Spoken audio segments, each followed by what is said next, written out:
Hello and welcome to Two Mugs and a Guitar with me, John Lennon. Me, Sid Vicious. And me, Debbie Harry. Today we're going to be discussing OK Computer's Radiohead album.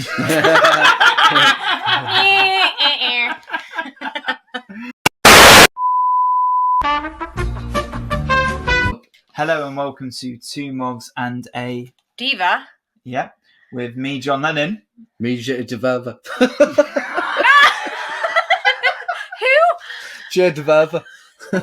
He sounds. I forgot who I was saying. I forgot who I was. Do you know what that sounded like? That sounded like when Little Mix were asked about. Oh my god! You do a Jamaican accent. I believe that. Oh my god! Hello and welcome to Two Mugs and a Diva. I've had a lot of gin. Okay, let's try this again.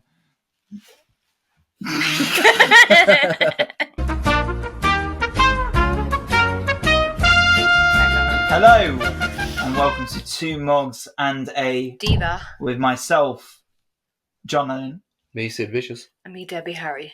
Today we're going to be looking at OK Computer by Radiohead. We're then going to discuss news in relation to Robbie Williams biopic and also Kanye West. Kanye West.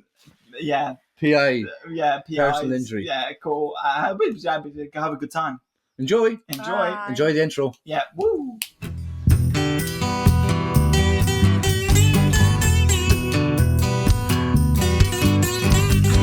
Can't seem to face up to the facts. I'm tense and nervous and I can't relax. I can't sleep cause my bed's on fire. And don't touch me, I'm a real live wire. And psycho killer, qu'est-ce que c'est? Better run, run, run, run, run, run, run away. Oh, psycho killer, qu'est-ce que c'est? Better run, run, run, run, run, run, run away. Whoa.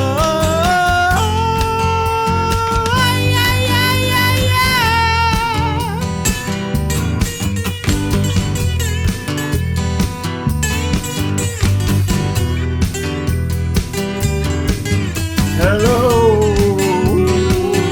Welcome to Two Mugs and a Guitar with me, John Lennon. Me, Sid Vicious. And me, Debbie Harry. Debbie Harry. I'm going to talk with a Scottish accent. No, don't. No, don't. Was that close? No, it wasn't Was it even close. No. You're No. Scottish again. Okay, I can't do it. I can't do it. How's your week's been? Fucking chaps? great. Yeah? Yeah. Darry's got a new car. New car, new job. Fancy wheels. Yeah. So I'm having a great time. He's got a new iPad as well. Yeah. He's been showing us. It was very cool. This moustache is really difficult to keep on my face because Yeah. I have a moustache anyway, so it's like not gluing onto skin. Yeah. It's like holding on to I suppose hair. And the lights, you're just going to sweat it. It's going to come off. The best thing to do is explain Just leave ourselves. it to Naturally slowly fall drop. off. At one point, yeah. So yeah, I'm John Lennon. I'm You're Sid Vicious. a punk I'm rocker. just a punk rocker. Yeah, and you're Debbie Harry. from Blondie. So From Atomic. we've got dressed Atomic, up. yeah. We've got dressed up. There's the moustache going already. Yeah. It's We good got start. dressed up because it's spooky season. And also, Darry did a little bit here. He's got some webs up. Okay, got some pumpkins up. We've got a skeleton on the Should I just keep? guitar. This is me now. But yeah, and I'm John Lennon, or at least trying to be. I tried the Scottish accent outside, and it wasn't. It was great, wasn't it? It was guys? fucking shocking, It was bad. I'm just not good with accents at all. I feel like the part of your brain that's supposed to do accents, for me, just doesn't work. It doesn't exist. Yeah, it I doesn't. think I can do them, but I really can't. Go on. No, I really Scouser. can't. No. Chucking. Chicken. Chucking. Can I cook? Kind of cooking shit. Can I No, cook chicken? Get some chicken on Chicken. that Some chicken and cook. that's as far as. That's as Yeah. good as it gets. Yeah, that's about as good as I it painted gets. my nails. Yeah, he's I think they did a really good job. Yeah, Please well, don't. He to did the be fair, cuticles and all. Grace did them. Mhm. I didn't do them myself. And The makeup's my own. yeah, it was fun, man. How about your week, Eleanor? How's Oh, things? just so much fun. Yeah. So much activities. No, So- I'm in bed by Yeah. 9:30 most days. I also really? miss the Northern Lights again. Yeah. Yeah. Apparently the Northern Lights aren't that great, other than the fact You take a can't picture see of it. them unless you use your phone. Yeah, so yeah. did Oh. you actually see them? No. Oh, You could have looked up on, No. on the internet. And That's it yeah, was the good, same thing. is that what? Really? Yeah. Yeah. Because Here, I don't know about in Oh, Iceland yeah, in or Iceland, Norway yeah. and stuff. Yeah. Yeah, that's fine. Because like when me and Shannon, because Shannon got a message off someone was like, "Oh, the Northern Lights is on," and we were like, "Oh, we may go outside," and there's nothing there. So do you reckon people just taking If pictures? you just took a picture of it, you would have Yeah. seen it. I think you can go down to the Martello Tower maybe in Balbriggan and see them because all the The light light. pollution, Yeah, you can't really see them. Yeah, yeah. Makes sense. It's nice over the sea as well. So you think you saw them, but you didn't. didn't you? Your camera saw them, silly bitty. My cats have started using my litter tray. Brilliant. That's good news. Oh yes, Yeah, yeah, yeah. Considering So- how much it cost. Yeah. They finally started using it, and it's changed my life. I asked him It's earlier great. on, did it move around the house, expecting it to, and he said no. Well, follow the cat. Yeah, you thought it was like you Like a little need to butler. shit, fitter, happier. What a Please shit shit. song.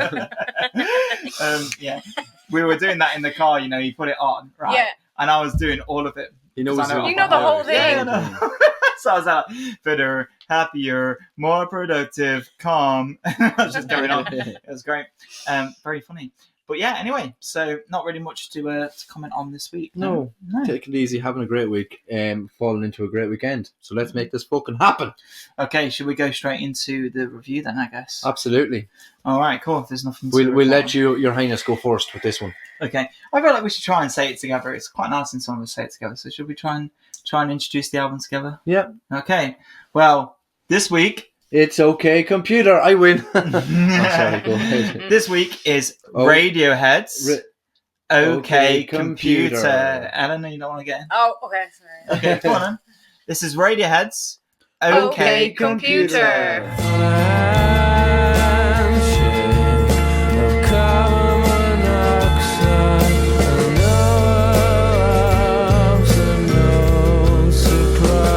Let's get into it then. So, oh my god, this moustache is doing my head in. Overall feelings on the album? Uh, Leave off. yeah. It's half and half. I'm going to keep it on. I'm going to try and keep it on. Okay, overall feelings. You look fucked. I can't really say much. To be fair. We No, should I have thought put it some was like an okay eyelash album. glue. We could have put it on that way. There's probably some upstairs, I'd imagine. Oh yeah. Probably. But yeah, no, I thought it was good. Do you have your notes on your phone? Yeah. Oh, genius. It's very fitting though. Yeah, to it's be fair. Okay Computer. Yeah. Yeah. Right, so you just thought it was okay? No, it was good. It was good and bad. Like there was parts of it I liked, parts of it I didn't like. But I'll get into that in my review. Mm-hmm. Okay, that's fair enough. But yeah, no, I thought there's some songs I wouldn't go back to, and there's some songs I would stay with. Wouldn't go near again. Track 7 was class. Mm-hmm. Fitter, happier, yeah. Okay. Yeah, we'll talk about that in a bit anyway. And what about yourself, Eleanor? How I did you did feel? like it, but it's Radiohead for me. It conjured up, I feel like I always reference Father Ted, but I do feel Yeah. like life is one big episode of Father Ted. And you're happy and you're going along like that little Tommy Tiernan in Father Ted, and he's like, oh, brilliant. He's talked off the ledge, and then Yeah. he gets on the bus, and then Radiohead comes on, and he's a bit like, back into real life. Just it goes grey again. He looks at the window. And Yeah. goes, he's real depressed. So that's why I can't fully get into Radiohead. I did like the album though overall. Mhm. I thought it was like the early 2000s though. No. Considering 97, like yeah. it's all 97. about like but Mhm. considering it's all about like the rat race and like technology taking over Mhm. and improving your life. Yeah. That's why I Okay. thought it was always the early 2000s, but I was surprised it was 97 because Bit ahead of its time. Yeah. Yeah. and it also reminded me of Fuck up you know the millennial when do you remember when it was like all the talk about like 99 into 2000s and like the meltdown of computers and like When, planes like, were going to 2K, fall out 2020, planes going to fall out of the sky kind of brought me back to that and me there like a 7-year-old like sweating Yeah. going like oh my god Yeah. the world's going to end That was us. I remember me and my friends, we all stood in the field in 2012 thinking this is the end. in 2012 the Yeah, world because was that's supposed when to the end. month's right. calendar was running out and stuff, and everyone thought. no I grew up and then realised that's not going to Yeah, it's not realistic. Yeah. So you kind of looked at the more of like the technology kind of aspects of it, yeah. yeah and I thought it was very that's why I thought it was like early 2000s like the Yeah, beginning that's of and like social media taking over and causing anxiety and all that stuff. It's a lot of anxiety. In the album, and then I also definitely, got like a lot of imagery. It just made me. It felt like a film nearly. So I don't know if it's a concept album or not. Yeah. It is. All right, and just like different images of like maybe modern war and just people having a generally unhappy time. Yeah, it's a sad album. It's definitely a sad album. But yeah, like I think this album's sick though. But hey, look, I love the misery. He's going to be so annoyed now. I love misery. Yeah, no. But yeah, so I wrote quite a lot about this album. Yeah, I was expecting. Obviously, yeah. An essay.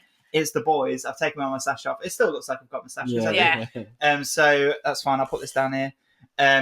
Anyway, You put it on.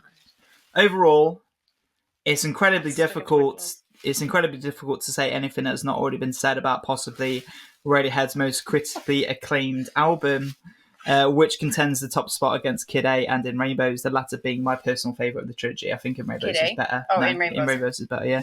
That being said, this is a review, so I'll try my best.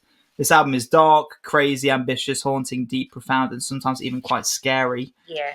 It's a rollercoaster ride of anxiety and depression, with a core sense of crippling societal alienation, with very little glimmers of hope and optimism that split through every now and again before it takes you back to the bathroom, smiles, kisses you on the forehead, and then proceeds to mercilessly waterboard you.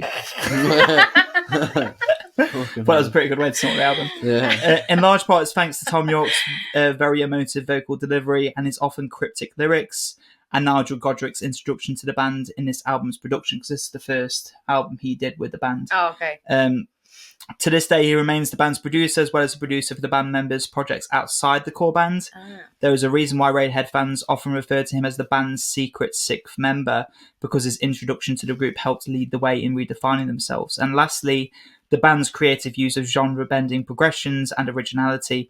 The band is on fire in this album. You probably disagree.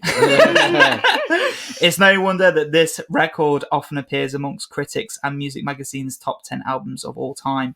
It's hilarious to me to think that the head boys in Parlophone told the band when he listened to this record that it was career suicide.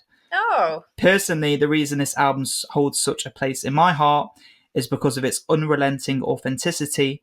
This album feels like a passion project. It's unforgivingly itself and undeniably Radiohead. There we go. Yeah. Airbag. Get into it. You're gonna just, this is shit. So, OK Computer overview. Oh, you've got an overview, have you? Yeah, I've got an overview. I asked you what your overview was, and you said you didn't have one. No, I just. Oh, right, you've actually got it. Yeah, okay. Yeah, so what I said, it's a relatively good album. Bits I really dislike and bits I quite like.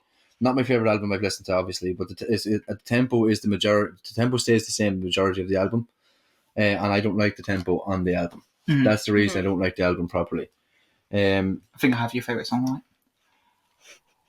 I do. I know. Sorry, I was reading there. So I do really like the vocals and instrumental on the most part. Mm-hmm. And there's no denying that if the album was a bit more upbeat, it would suit my music style a lot more. Radiohead. Yeah, I know. Vocals is just funny. Vocals wise, track 7 was the absolute standout vocals. Vocals that I was like, which one's track 7? Vocals that only come around once every time. Once Mr. Hawk and I was just going to say featuring. decides to visit, and that's not often. What is going on there? Such a random song. All in all, some songs I would go back to. The majority I would not. They're too slow and dark for me, I'm afraid. Yeah, too slow and dark. Makes sense. I didn't think it would be your favourite album, but yeah. That's he is a punk, so. Yeah, he is a punk. Well, I'm going to take this off because I think it's making too much noise. I like it.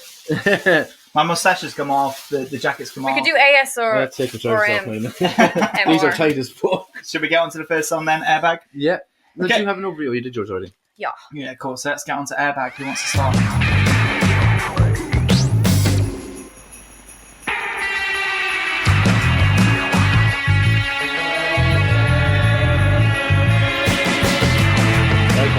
Yeah. So quite a nice start to the song. Not a massive fan of the tempo. I'm going to say that quite a lot throughout this whole album. Mm-hmm. I quite enjoy a nice upbeat tempo. I like when he says "an airbag saved my life."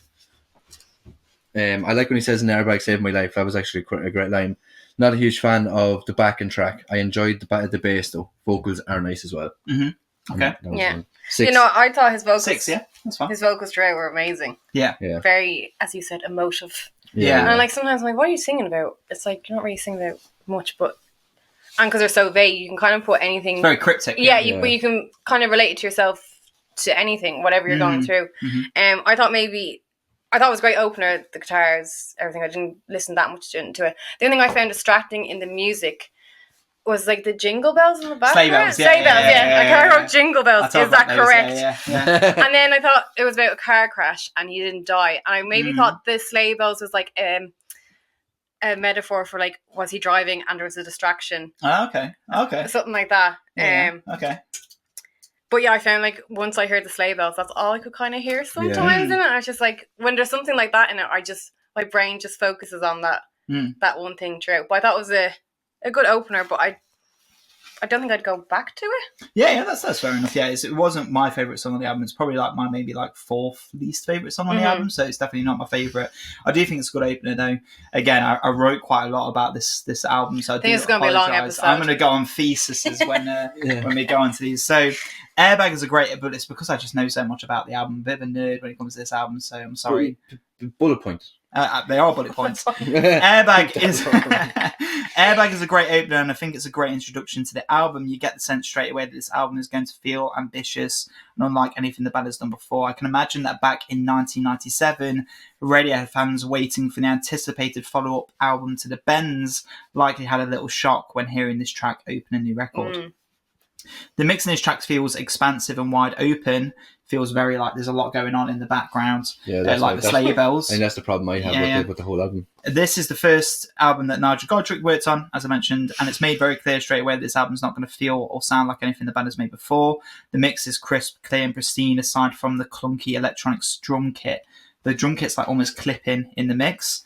But it's, I wrote down here, it does sound like it might be an intentional choice. The guitars, however, sound like they're gliding through this track, especially the trill guitar lead by Johnny, which sounds like liquid trickling through the song. Oh, fun fact, Colin Greenwood, you mentioned the bass, never finished a bass line for this track.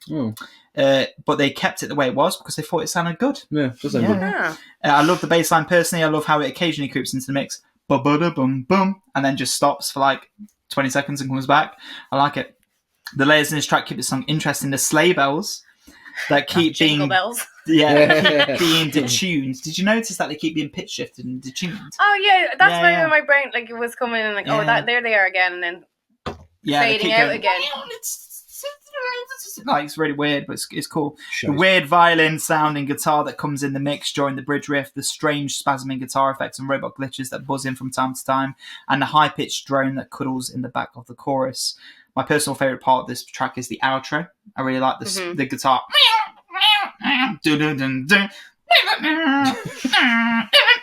I love that part. It's so cool. Lyrically, the song's a bit weird. Okay. Yeah. Which will, of course, be a recurring theme from this point onwards in Radiohead's discography. But from looking into this album in the past, I remember it being about Tom York surviving a car crash and the sense of invincibility you get after surviving a disaster, and also the sense of getting a new lease of life once you're faced with your mortality.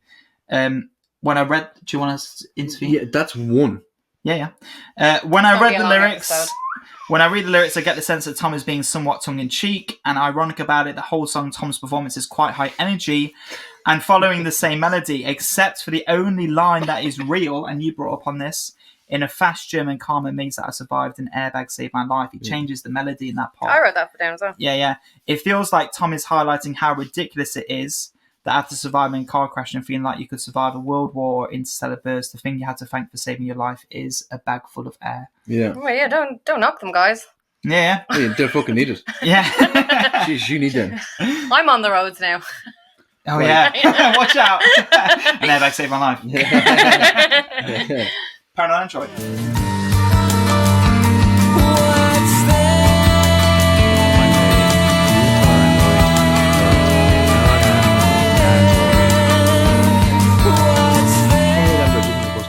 We let this dickhead go last. Yeah. Fucking hell. I knew the song anyway beforehand, so I really liked it. Yeah. Mm-hmm. Lyrics again were vague. I just thought it just touched on paranoia. Mm-hmm. Touches on Wasn't I right? I'm doing a diary. Yeah, do me on it. I've Oh yeah. Now I know. Oh. Yeah, so it touches on like paranoia or like loneliness, and then what paranoia stems from.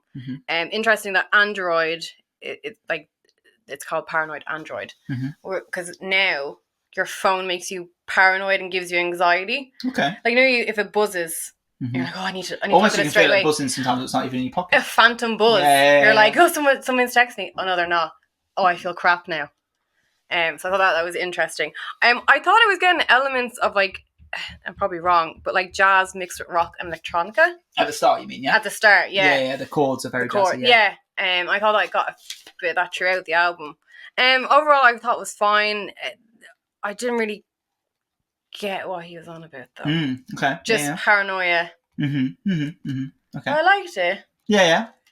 This is one of my favourites. right. Well, wait to hear this then. Here we go. Darius is here to dash your dreams. No, now. but like this is I've been honest throughout the album. To be fair, like the first two songs I said weren't my favourite songs, but I said a great title for a song. Find it quite nice to say. Again, it's a nice song, great vocalist, but it's slow tempo. Probably just me, but I felt like there was too much going on in the backing track. It made me feel frantic. Song was too long. Got bored of it after about 3 minutes. 3 minute mark. That's when the riff comes in. But the vocals are great, yeah. But I just didn't think it was like it just bored me. His singing though is amazing. His singing was class. Yeah. But the song itself, it bored me. Fair enough. I mean, Jesus. I don't think I ever felt bored during the album. Really? Yeah. That was only 6.1. That's the first time I've ever heard anyone say Paranoid Android is boring. But yeah. I mean, I don't know why. I didn't find that it caught me. Well, my review is completely different to yours two's then. This song has fucking everything. It's overwhelming. It's broken into 3 main sections. Oh. First section feels surreal and has a dreamlike quality, especially with the robot voice coming in the back of the mix saying during the What's That section, saying I may be paranoid but not an android. Did you guys pick up on that in the mix? Yeah, I heard it. So do you know the What's That? You hear a robot in the voice in the background going, I may be paranoid but not an android. Yeah, that's what I heard. Yeah. Which is a nod to Hitchhiker's Guide to the Galaxy. There's a character in Hitchhiker's Guide to the Galaxy called Marvin the Paranoid Android.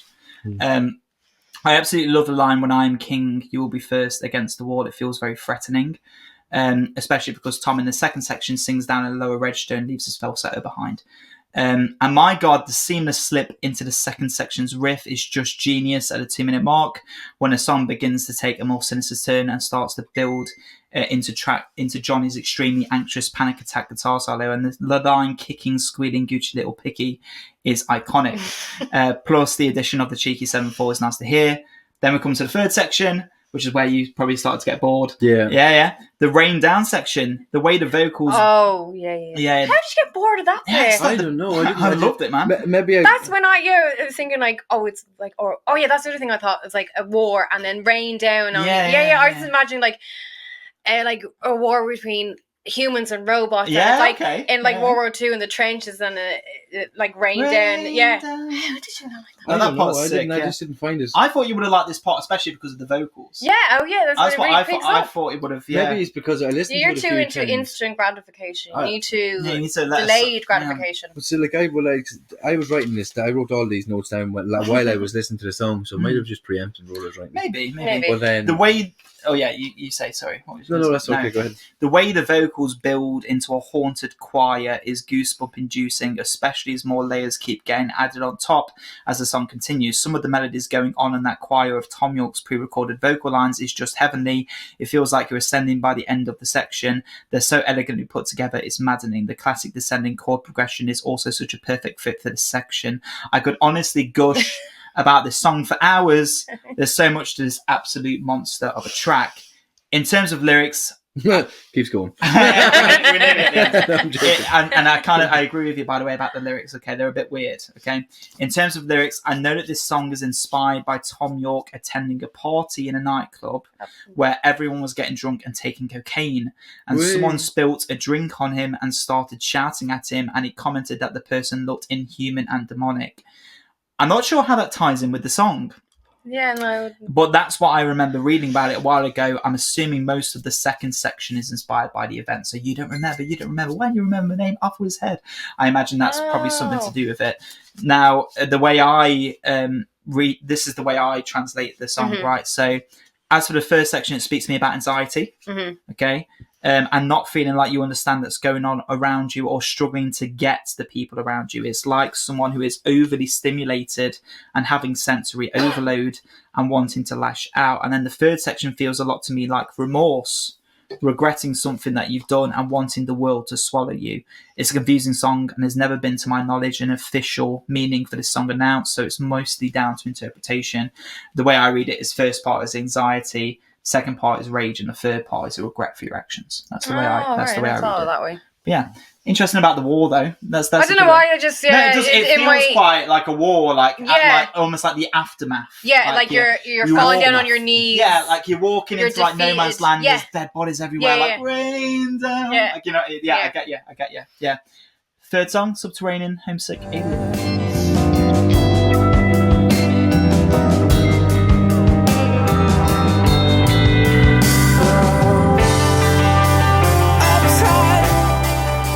Yeah, it's fun to say again. So Subterranean, Homesick Alien. I was like that. That's what I said here. Is again a really fun song title to say. I'm assuming the tempo of the album won't change at this stage. Maybe it will. Not a fan of it though. Again, I won't do a Jarvis on it and ridicule it for no good reason. It's a good song. I was honest. No. It is a good song. I really enjoy the vocals again. Just not a massive fan of all the background shit that's going on.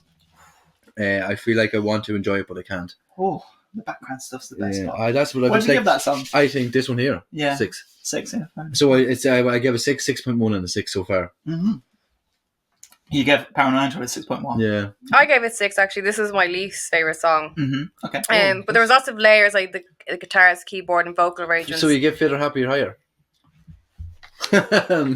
Just checking. Just checking what I wrote. 9 out of 10. Absolute better. It's very hard to the pages with these gloves. I just stuck together. I actually did 7. No way. 7. We're quite close then on that. Yeah. Anyway, so layered guitars, keyboard, vocal arrangements I loved. The tempo builds up towards the end and creates tension. Feeling alien, maybe in a new place, maybe he's moved somewhere or is in a different phase of his life. Again, everything's a bit vague and open for interpretation. Or it could just be about meeting an alien, imagining like he was a child in E.T. Oh.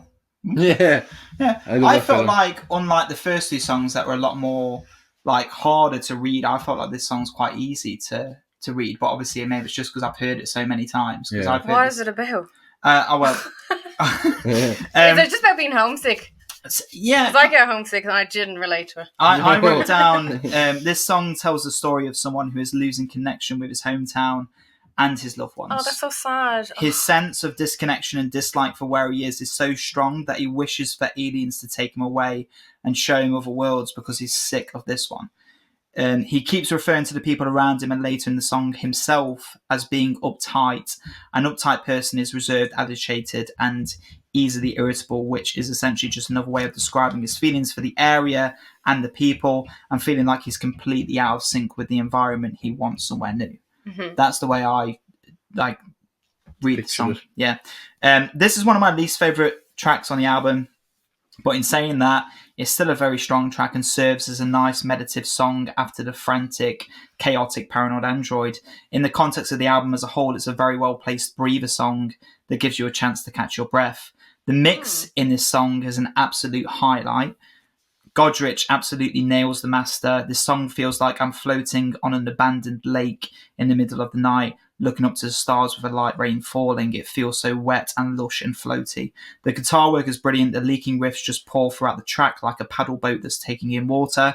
It also feels very in theme with the lyrics because at times the guitar melodies do sound somewhat sci-fi, almost like little aliens trying to communicate with you, which fits well with the theme of the message. I need to write more metaphors. That was beautiful. Yeah. Well, that's what I've got anyway. That's just what I got. Yeah. Oh, just stop. Oh, well, big man. Just came out of me. Just wipe it off. Hours. Just a little something I did. What would I do? This paddle boat? Right, okay. It would be interesting if you put in your notes actually into what's a chat GPT and see what it came back with. Oh yeah, maybe. Yeah, I'll do that. See if it can make it sound a bit better. Yeah, maybe. I'll do that at some point. No, I didn't know that was beautiful. Oh, you need to check if ChatGPT would say something like that. Because it's about technology and we're obviously come so far now, and you could in theory just put in, write this for me. Yeah. And it could just be like, pew. I there you didn't go. do that, by the way. But it doesn't sound like it. Just It in just case. sounds like it. Doesn't Just in sound case like anyone's it. wondering. It wasn't Jappy G. It was It was from me. It was from my heart. It's From my human heart. it's conveniently on your phone this time though. It's usually on paper. Suspicious. That's Yeah, suspicious. I got on my Mac. That's why I was on my Mac. Yeah. typing away. Anyway, number 4, exit music for a film.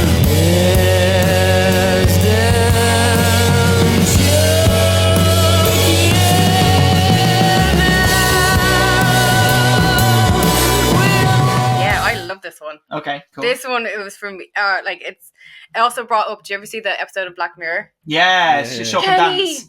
Oh Kenny! yeah, it's Oh so good. my god! Yeah. But I love this song. It's so emotional, and the build up at the end. It's like going easy, but also kind of sexy. Okay, I don't get the sexy. Do you not get a but sexy yeah. bit? No. No. But My mind went somewhere I else. do get uneasy though. and sinister. But like it could be like a sexy, sinister scene at the end of a movie. Okay. My war movie though. I'm Like imagining. almost like a hateful, like a hate sex. Yeah, like, scene, like- yeah, or something. Yeah. I Like don't know. when two like people need who to hate work each on other it. finally get on. That's it. Yeah, that's it. Yeah. I fucking hate you, It was Zach. I a- fucking hate you too, Maria. And then they just fucking rip each other's clothes off. Yeah. No, we are one. And I imagine leather boots. All right. Okay. Anyway, Yeah. that's my mind. Yeah, I thought maybe I conjured up again like war because it sings sing a song to keep us warm. And then like you can laugh the like last laugh. Spineless laugh. yeah. Spineless laugh, yeah. So just like conjures up like a sinister something's going on. I can't really put my finger on what it is, but like I just thought overall it was like so emotive, so brilliant. It starts really slow. And but the build up towards the end just gets you. Yeah, It the just crescendo hooks. is Yeah, the crescendo. crazy. Yeah. Yeah. It's Yeah. just I wrote gorgeous 10 out of 10. Yeah. Okay. I like and it's just I was close to giving this a 10. Yeah. Yeah. Jesus, you fucking bastards. It's a great song. I imagine a lot of 10. war in this album actually. I keep just writing war. Yeah, that's I fair. wrote look war.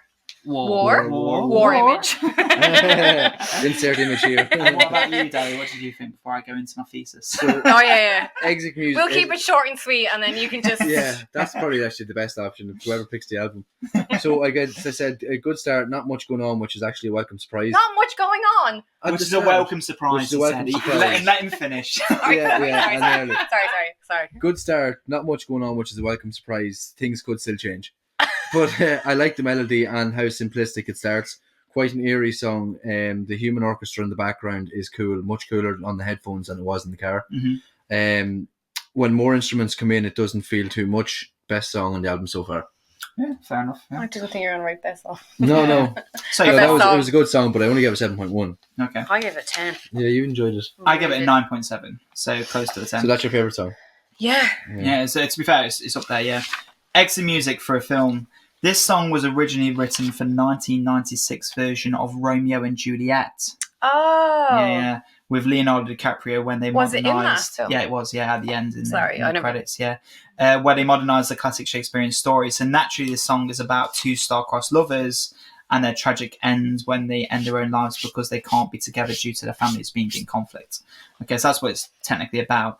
Makes sense now when you look at some of the lyrics. Pack and get dressed before your father hears us. before Oh our yeah, hell I was breaks wondering loose. what that was about. I thought it Yeah, was yeah. like someone fleeing war again. Yeah. Well, that's why. Yeah, explain this in seconds. For example, is an obvious one: Romeo trying to get Juliet to leave secretly, so the family doesn't know they're together. But the song doesn't stick strictly to the source material to make it so you can't figure out your own interpretation. For me, this song feels like a person who longs for revolution against his rulers and thinks the people in charge are spineless and are laughing at him. They are holding back the people from realizing that they are one, as in connected, and can achieve everlasting peace if only their rulers weren't willing and actively trying to divide them. So it highlights people struggling. To my mind, I think poverty is what I think, right? Also, I had to give credit to the build in this song. The crescendo is an out-of-body experience when the band finally comes together at the end. Tom begins to belt out the lines, and now we are one. Colin's fuzzy bass lead is crazy, and the weeping guitars that sound like sirens crying out from an abandoned shore are so perfectly placed. They sound like beckoning whispers. My personal favourite part of the song, though, is when Tom comes in with the breathe, keep breathing section.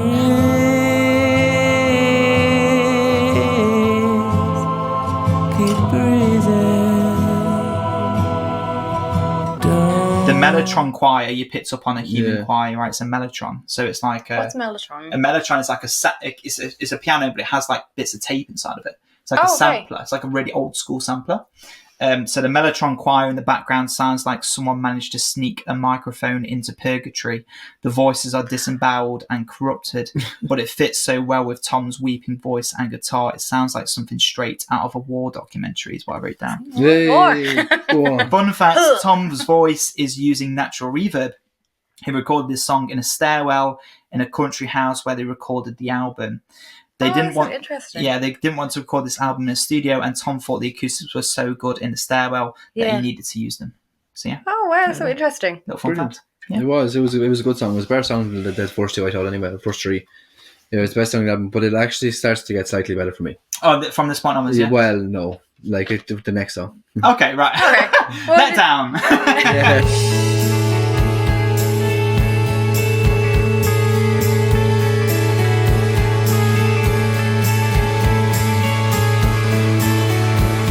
So, Darry, you can start then. Right, so starting to get more into the album, still a slower tempo than I usually like, but better. This is a much better song than the first two. Good vocals and melody. I feel with the less mental shit happening in the background, I can focus on the song much better. Okay. It made me feel quite calm and at ease. Mm-hmm. Like the track vocals, the melody, and the tempo, and the tempo. So getting more into it at the minute. Okay. Yeah. And I give that a 7.3. Okay, nice. Okay. What about you, Ellen? Yeah, I like this song. I thought it was a nice follow-up from Exit Music. It was a bit more like a Radiohead pick-me-up. Mm-hmm. Yeah. As cheerful as they can get. It was optimistic. Yeah. I write that down here. Yeah, I was like, that was dark. You just lightened it up a little bit. Okay, we can do this. So I thought again it was like a transport. You mentioned transport in it, like take on modern life, community, or removing nature for infrastructure. Okay. Yeah. Singing is very emotional again. Like he's singing about, to me, just about objects. So like a road, cars, trains. But he's singing as if like, as nearly as like it's like he's nearly singing like a love song. Yeah. If that makes sense. Okay. But he's just talking about inanimate objects. And then I also got like a feeling that he's disappointed, expecting lyrically versus self-fulfilling. Oh yeah, so the lyrics is kind of contradictory to the music. Yes. So the lyrics are... That comes back again later. Yeah. Oh yeah. Well, every fucking album. So you could be like driving along to going, this is a happy song. But it's like one of them songs when you listen to it, you're like fucking hell. Yeah. Complex. It may be cynical on modern life. And then I thought maybe something about drinks and drugs. Because it says juices flowing. Don't get sentimental. It always ends up in drivel. Yeah. So you like get so it's like escaping modern life using drinks or drugs and the drivel that comes out of you after consuming them. Okay. And you think it makes your life better for like a brief part, but then you wake up and you have to go on the train again. So it's like a vicious circle. I didn't make the connection with sentimental and drivel, that line there, but it actually works very well with what my interpretation is. It just kind of connected them like overall. But I like it. It was a nice follow from Exit Music. So phones on silent, please. Yeah, sorry, silent phones. There we go. Okay, media down. Okay, cool. So my Bible verse, you ready? Oh, here we go. Testament. This is a fan favourite on the album, and it's also probably the most optimistic sounding song on the list. I find this song to be a grower. It's not a song that I was instantly connected to when I first heard this album, and I found it quite skippable. However, over time, it has grown to become one of my favourites on the album. It has a very euphoric, triumphant and optimistic quality to it, even though the lyrics for the most part are pretty dreary. Funny enough what you said. For the most part, this song is about public transport and how much of a letdown it is for people waiting for their buses and that's trains. Still true today. Yeah, it is, yeah. And for their buses and trains to come, and how the experience has people feeling like their bugs being crushed into the ground because of how disappointing it often is. Yes. I think using the word bugs has an intentional meaning. So this is where I thought the whole theme was. No.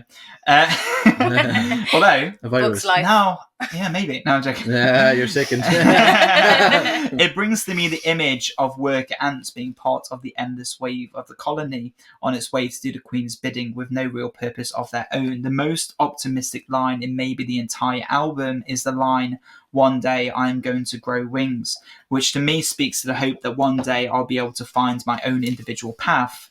However, the follow-up line, "in a chemical reaction that's hysterical and useless," brings the optimistic message back down to earth. To me, it says one day you may be able to find your own path and take power of your destiny, but in the end, you don't really matter that much. You're a drop in the ocean. You aren't special. It's a very existentially nihilistic message where your life doesn't amount to much purpose or have a special divine meaning. Yeah, they're really good at reminding you're a piece of shit. Yeah, literally, right? Don't you think you're special? Furthermore, the chemical reaction part to me is quite like saying a lot of the time when people ascend and become something great, it's often just a case of luck and right place, right time. It's not a destiny that you're owed. Yeah, that's why I can't really get behind Radiohead fully. Yeah, Yeah. they're just too cynical. real. Yeah, too cynical. Instrumentally, the band is very high energy in the song. Last part, by the way, don't worry, we're nearly done. And at times, it feels like this song is shining some bright godly light down on me, especially in the outro, which feels so cathartic. It's like an intense release when they go into the last chorus, and you're just being pounded by a wall of sound. The vocal melody in this song is quite fun to most other songs. Compared to most other songs on the album, it feels like Tom at times is almost straining himself to push out as much energy as possible, especially towards the end. The polyrhythm guitars at the beginning are so charming and happy sounding, and the guitars throughout this song are an absolute standout. They sound like glistening shards of glass and fill the song with so much texture. Colin and Phil kill the song. They're so tight in this track. The track is a builder, and when it hits the outro, this song explodes. It's such a delightful climax with great dynamics, and it never fails to leave a small smile on my face. 10 out of 10. Yep, there we go. 10 out of 10. 10 out of 10. Karma, please.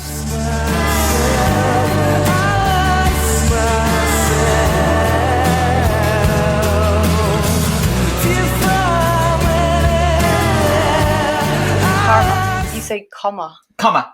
As in like Karma. the little sign that comes up and breaks up punctuation. Karma, please.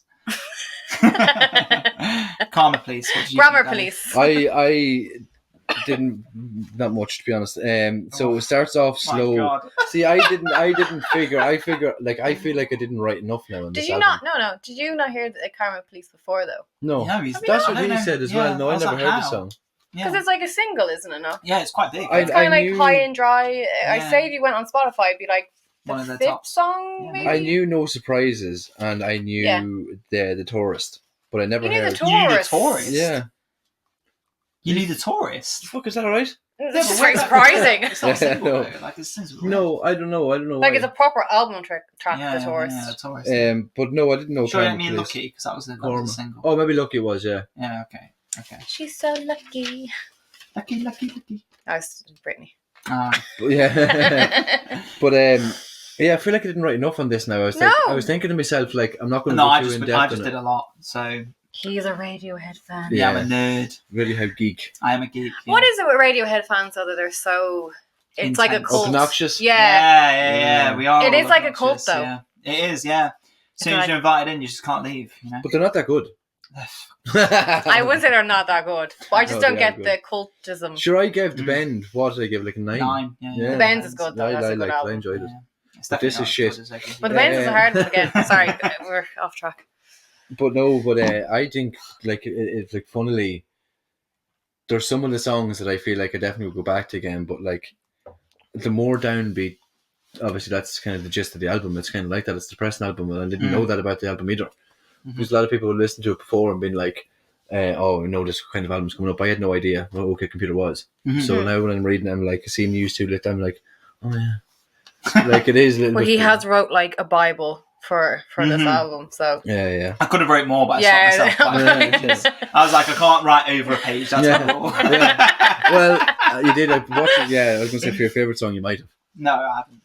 But you wrote loads last week as well. So don't yeah, no, to be fair, I did write loads like last week. Karma Police. Yeah. yeah. What a shit song. No, I'm joking. So it starts off slow tempo again, simplistic, which is good for the ADHD. Not as big of a fan of the melody on this song as the previous song. Still better than the start of the album, but not my favorite song on the album. I just find that the tempo is too slow and lack of interest is creeping up.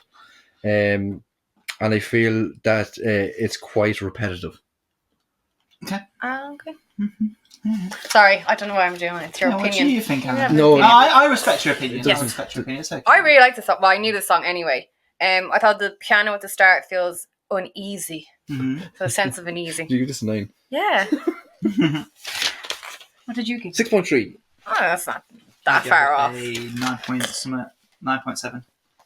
So I didn't Sorry, write go much ahead. down about like musically how it goes because I just thought it was just classic Radiohead. There wasn't much to Go over. kind of. Yeah, it's not been over before. So Carmen Police feels like cancel culture or like looking down or judging people. This is what you get when you mess with us. Also, so karma. So be nice to people or you'll get what? You get caught up. Caught up. Yeah, I didn't really because it's everybody knows this song, so you make up your own mind about it. Really, I did like it though. I really liked the song. It felt uneasy throughout, and like the piano building up and the guitars and all that. But I didn't write much of it because it's just kind of a well-known song. Yeah. What do you think about? What's your favourite part like? I think this is what you get when you mess with us. The way That's your This is what you get. This is what you get. because it's like it kind of. It was kind of menacing. And compared to the rest of it, it's like really stands out. Like you could be just like listening to it and not really paying attention, but I think that part stands out, and it's kind of like I think sinister again. Like the theme was just sinister. I think it is that though, a sinister kind of in eerie. like this is what, but like it's like this is what you get when you mess with us. It also could just mean about society as well. They're talking about their clan that they have. Don't go This is what against you get when you mess with Radiohead. Jarvis. John Lennon. John Lennon. John Lennon, sorry. So, okay. G. Len lad. Okay. There's not much to dislike about this song, apparently. Apparently there is. And it's an obvious single for the band to put out. The piano chord progression in the verses is an homage to the Beatles song Sexy Sadie. Oh, is it? Yeah. Suits you. However, I have to listen to that back now. There I am. However, the lyrics and style of the song are completely different, as well as the outro and chorus.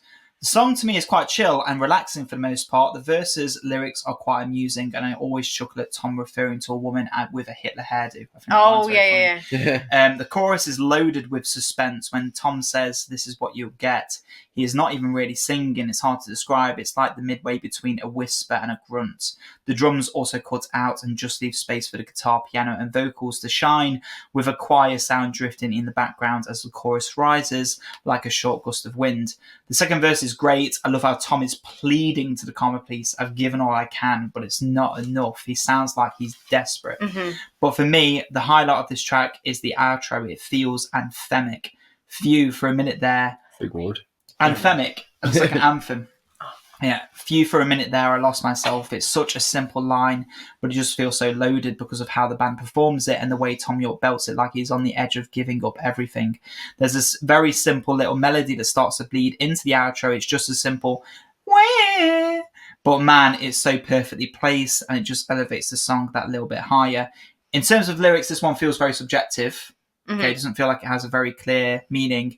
To me, it feels a lot like someone who is overly critical or judgy eventually coming to their senses, or maybe getting a taste of their, or maybe getting a taste of their own medicine. The character Tom is putting on almost comes off as quite snarky and jealous person who's created an imaginary force called the karma police that he can essentially order to go and take people away and punish them interesting. And punish them for quite trivial things that irritate him. But it also seems like he's not afraid to punish himself and hold himself to the judgment of karma police because he seems to hold himself accountable in the second verse when he's pleading with them. The outro to me sounds like... Actually, I know, and I'm just saying that now. Yeah. And because we all do that as well. Yeah, literally, right? Yeah. 100%. The outro to me sounds like he is free from his delusion. When he says, for a moment there, I lost myself, it's like he's beginning to acknowledge how silly he's being. Or you're growing up and realising, stop being so stuck in your ways. Yeah. It feels like, to me, the character has some sort of superiority complex that shatters and he begins to come to his senses at the end. So that's how I would see it. Nice, yeah. Actually. What'd you rate that song? I rated it 9.7. 9.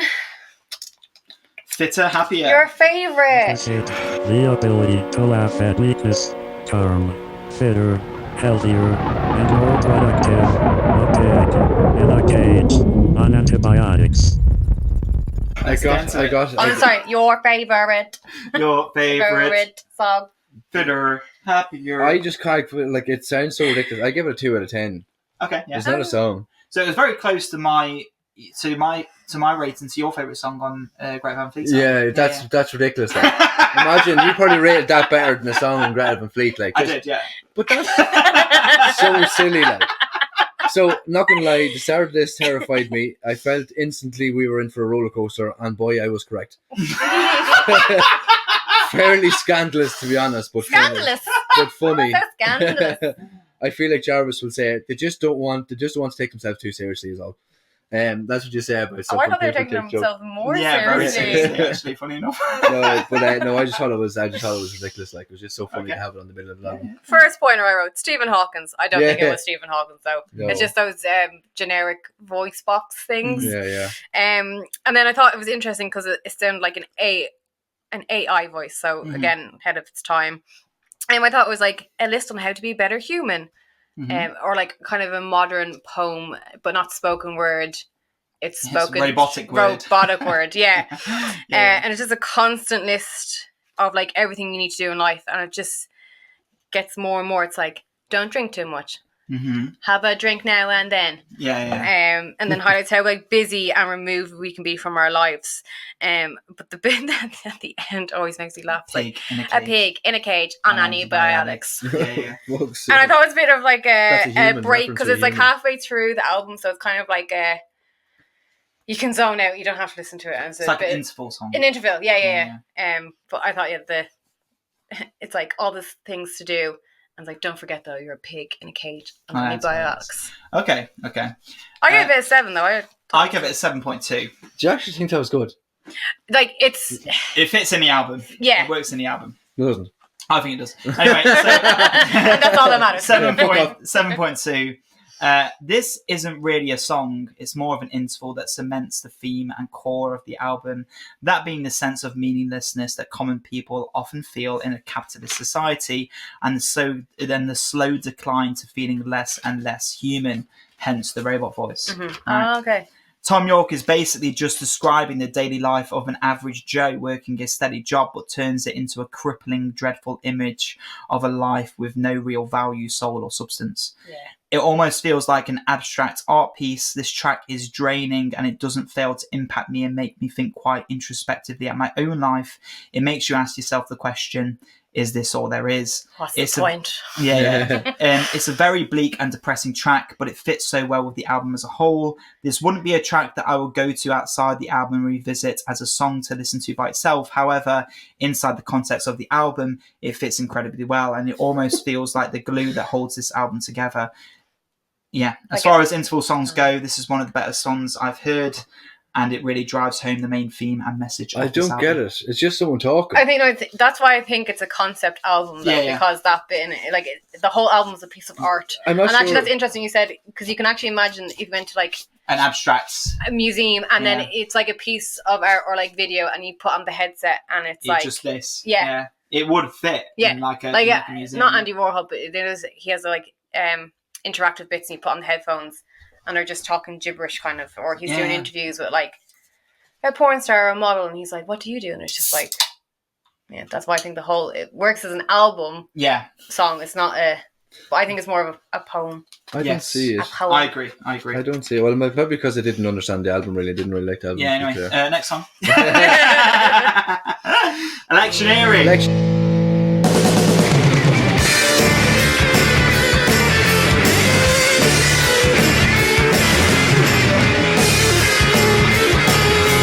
Haha! There's the tempo. The bastards. They were holding on to that one. Better song now. Enjoy the start of this song, and it's gets progressively better. Really enjoy the guitar and vocalist. Drums are actually very noticeable also. Hello. Just want to make sure you're being picked up. Is he using the cowbell for like the whole song? cowbell. Stop. That's what you read my notes. I didn't know cowbell here. Oh, you did. Where is it? Yeah, where is Cowbell. it? Okay, well. I wrote cowbell. Needs more cowbell. Yeah. So the cowbell for like the whole song, good tempo, instrumental is very enjoyable. 2.45 mark. Onwards was fun. A lot happening, but not too much. More fun in this song. Yeah. So that was a 7.7 for me. All right, cool. Alright. What do you think, Helena? Cowbell. And You then, happy with cause... Yeah. Fuck. Do you make him happy? Jarvis might have guessed my favorite song.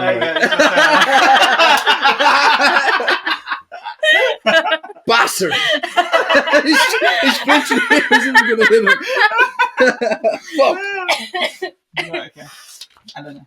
Yeah, so I just wrote cowbell, and Fuck, then should've because put I it heard up the cowbell throughout, I was kind of drifting off, and I just kept remembering Will Ferrell going, "We need more cowbell." Yeah. So again, I found that distracting. I also thought it was I don't know if I'm dyslexic. I thought it was electries ear-during or something. Right. It's like Electioneering. electricity, and I was like, "Oh no, election nearing." Yeah. The riffs and the drums are especially good, and on vibes. Did I actually write that? Yeah. Classic rock vibes. And then I wrote Sorry Tom, because I know he doesn't like to be referred as a rock band, even though I don't know what else you put him into. No, it was a good song. Yeah, that's all I wrote. Okay. Cowbell. This is one of my least favourite songs on the album, and so for that reason, it's going to be my bet for Darry's favourite. That's literally the first thing I wrote. It by no means is bad, but compared to the rest of the songs, it feels the least polished and refined. It feels quite punky, which makes... Hey! Here it is. Come on, the lads. Which makes sense considering the lyrical nature of this song, which is all about political elections and Tom's cynical opinion on them and how politicians will say or do anything they can to get into power. Yeah. It's Uh, just so cynical. yeah. Tom sings this song in a very different way compared to previous tracks. He has a lot more grit and anger in his voice.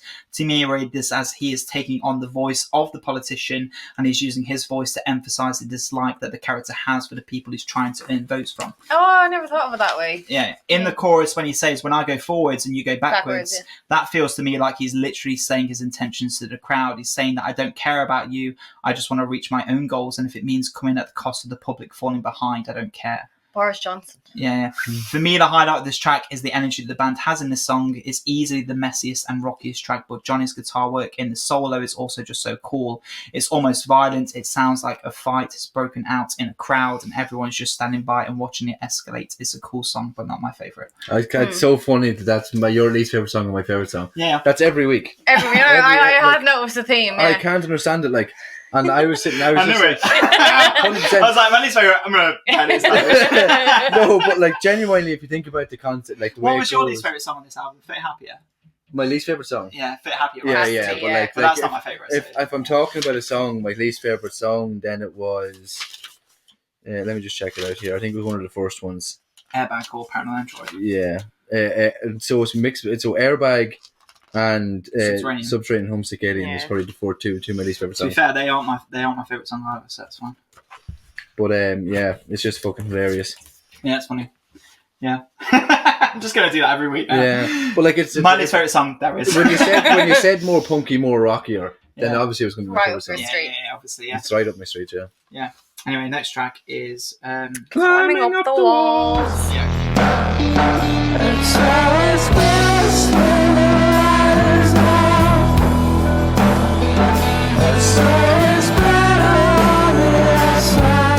Quite a dark song, very slow melody. Starts off creepy and eerie. Not a fan of it. The vocals in this track didn't get much from it. Felt like I was getting bored quite easily. I liked the guitar in it. The song got better and better melody. The song got better melody-ish towards the end. Maybe just a better tempo. Just he sounds scared, screaming in my ear. Oh, yeah. Okay. Yeah, I didn't write much about the song. I did enjoy it. Creepy guitars as well. The effects over the guitars sets the tones. Is it strings or synths? I couldn't... Strings. Strings. Yeah. Is there a synth over it though, or... I think there's a synth at the start. There's like a bass synth. Wow. I like the vocal distortion adds to the eerie tone. It's I imagine someone having mental health problems, kind of Yeah. sitting there on their own, slowly going a bit Then mad. it's climbing up the walls. Yeah, Yeah. and then just getting worse and worse and worse. I gave it a 5.9. You gave it a 6, did you? So I gave we're it- on par. I gave it 7. Oh, did you? I gave this a 9.8. Jesus. Oh, Jesus. Fucking hell, this song is wild. The slurring bass growl, the snare that sounds like someone knocking on your door, the ambient swirls slipping in and out that sound like Really that sound like front garden. I like the guitar. That sound like front garden gates Screaming at me being here. blown in the wind, and most importantly, Tom sounding his most demented he's ever sounded. He sounds like a demonic entity in this track, and some of the lines in this song are just frightening. Lock the kids in safe tonight. Shut the eyes in the cupboard. I've got the smell of a local man who's got the loneliest fear. It sounds like someone is on the edge of breaking point and is about to go on a killing spree. This song literally sounds like how I imagine the Joker sleeps at night. It's fucked. But in saying that, I think this has a very strong message about mental illness and struggles of depression with a sprinkle of schizophrenia thrown in the mix, which is especially emphasised by the chorus when he says, either way you turn, I'll be there. Open up your skull, I'll be there. Oh, yeah, I think I remember. Which is basically just saying that this character that Tom has created cannot escape his dark thoughts. It's a part of him, and he needs to try and bury it down, or it will consume him. The bridge in this song is so amazing. The string section and guitars melt together into this confusing mush of violence, and then to end it off, Tom wails like he is in pain and not being able to escape this creature that lives inside of him. And when it finally ends, the strange bending sounds and violins and things being hit together just sounds like someone dissociating, losing their sense of self, folding, and becoming a monster. Wow. Yeah. Well, we. Love that song. You went in on a dog. It was close to my favourite. I fucking love that song. So good. 10th track. No surprises. It's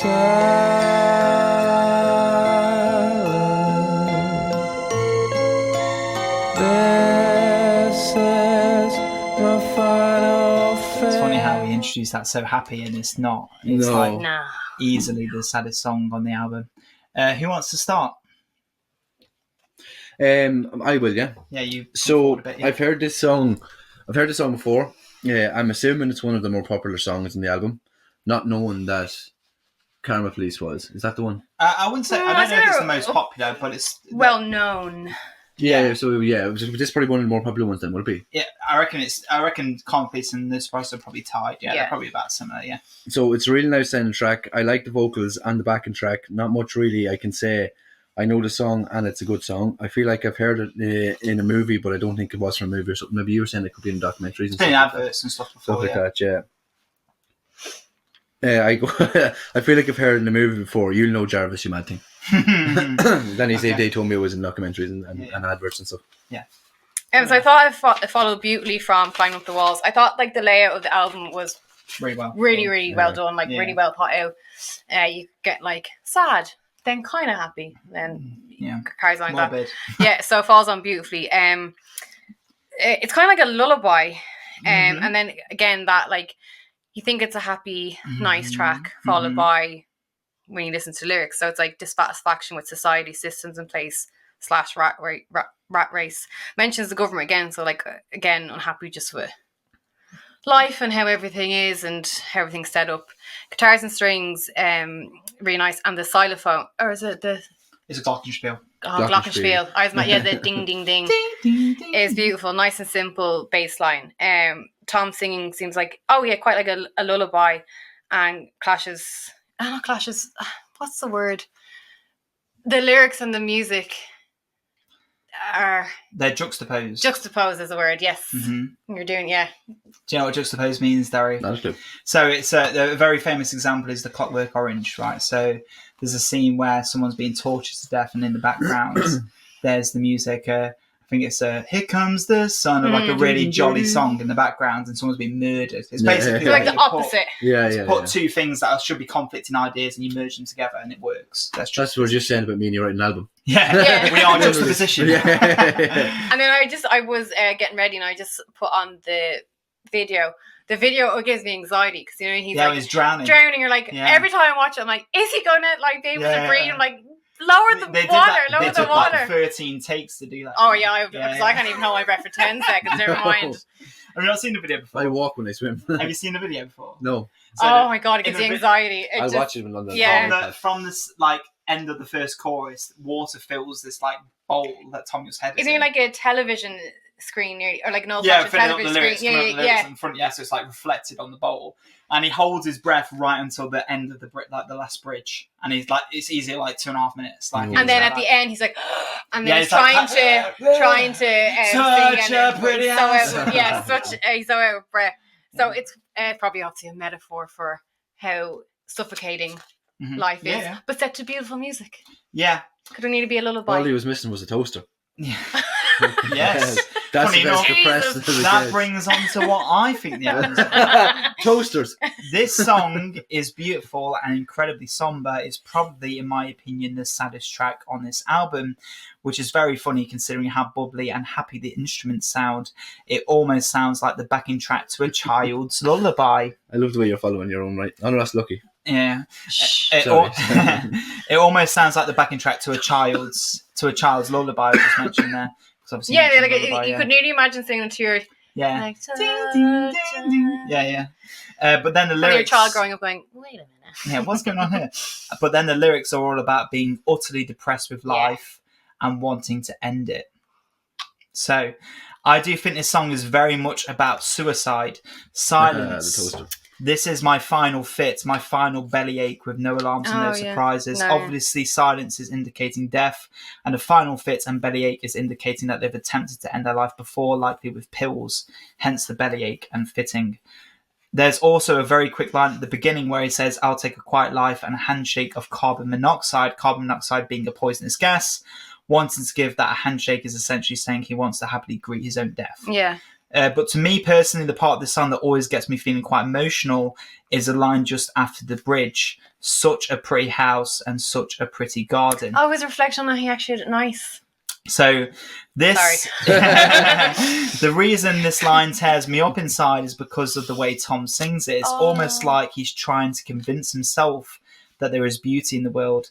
But it's so obvious to me in his voice that he can't accept it and he can't see it. It's like he's numb to everything and he's putting on the mask of everything is great, but he can't convince himself and he can't even fake how he feels when he sings. That's made me more sadder Yeah. now. Yeah. It's a beautiful song with very sad lyrics and it's a great use of juxtaposition, which I mentioned there. With the song, juxtaposed, with the song being so major and the lyrics being so morbid. Yeah, and actually that I did write as well. He's like singing it sometimes, but you know he's so emotive with his vocals, but some of it seems quite numb. Yeah. But now you made it even 10 times sadder for me. Yeah, Right. Because I thought he was just like, I'll take a quiet life, as in like, I'll move away to the countryside. Handshake of carbon monoxide. And so it's like, and no alarms, no surprises. Like saying he doesn't want to be bothered by things anymore. You know, it's like he wants it to be done. You know what I mean? Yeah, that's maybe more sad. I was actually watching the program earlier. See, on it's with just that, like with that exact statement, like a mouthful of carbon dioxide or something like that. That's so fun. Sad song. I'm never listening to Radiohead ever again. Yeah. Anyway, next track. I feel so depressed. Lucky. I'm so sad.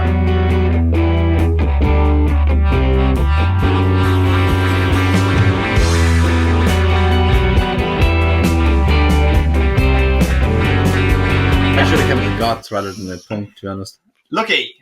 Lucky. Lucky. kick this one off. What's the point anymore? It's literally the fathered head scenario. I just feel like Radiohead came on the radio. For Lucky for me, it started off strange. A slow start, sounds nice. I feel like it might be a grower. Actually, I think I've heard this song before. So it's Lucky. Yeah. So it's nice melody and vocals, very good again. I like the harmony sounds in the background, very gothic or something. It's a really good song and I enjoyed it. Okay. I give this one a 7. Cool. What do you think, Helena? Yeah, well, there's not much point to anything anymore after No Surprises. So well, I thought the look changing. I thought maybe they're going to have a different outlook in life, but probably not. It's going to be a glorious day. Doesn't feel like it. Possibly thinking you're going to have a good day, and then boom, pull me out of the air crash. Yeah, no, you're not going to have a good day. Yeah. There's just no point to life. Life point, hitting you in the Ellen face. is depressed. I am just, after your analysis, I'm just going through the fucking going through the bends. Yeah. Going through the bends. I'm just Well, yeah, that's all I wrote. Thanks, Okay. Tom York. Yeah. Thanks, you stranger. Sorry, buddy. One of my least favourite songs on the album, which is why I'm close to thinking it might also be Darry's favourite. Yeah. This song, Good track. I liked it. yeah, I picked Electioneering in the end, but I was close to this one. This song was recorded as part of a charity album, and it was the first song they recorded for a computer. So in that regard, we do have a lot to thank for it, because it basically set the wheel in motion for the band to go on to create the rest of the album. But in general, I just feel like it's the same message as Airbag, about surviving disaster and feeling like a superhero, right? Same message Airbag. So the lyrics don't excite me that much. Vocally, I feel like it's Tom's most boring melody on the album, and I just feel like in general this song just doesn't have as much layers and depth as the rest of the album has. It feels like it could have been a 10 out of 10 B-side, but when you put the song in between tracks like No Surprises and The Tourist, it just falls quite flat in comparison. The highlight of this song is 100% Johnny Greenwood's soaring guitar riffs, especially the build and the bridge when it first comes back in and it sounds like a feral dog growling. There's a lot to be said about Colin's bass lines in this track as well. They're very funky. He keeps doing a very quick riff boom that flaps in every now and again, and every time it happens I just think, yeah, man. Man. If Johnny's lead guitar, which steals the show, wasn't in this track, probably would drop this below a 7. Oh, okay. Yeah. But it's still over a 7, which is like, I give it a 7. Yeah, just over a 7. Yeah, What'd you give it? 7.2. And you still slated it. Yeah, it's not my favourite. Yeah, not my favourite. Still good though. And the final track then. The Tourist.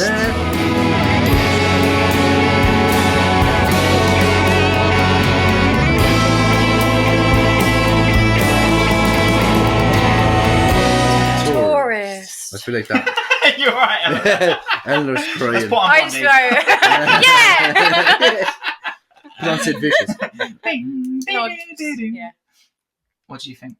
Oh, well, One way or another. I'm gonna find you. I'm gonna get you. One way or another. And then Tom York comes around and Yeah, One way or another. I'm gonna another. get You're you. gonna die.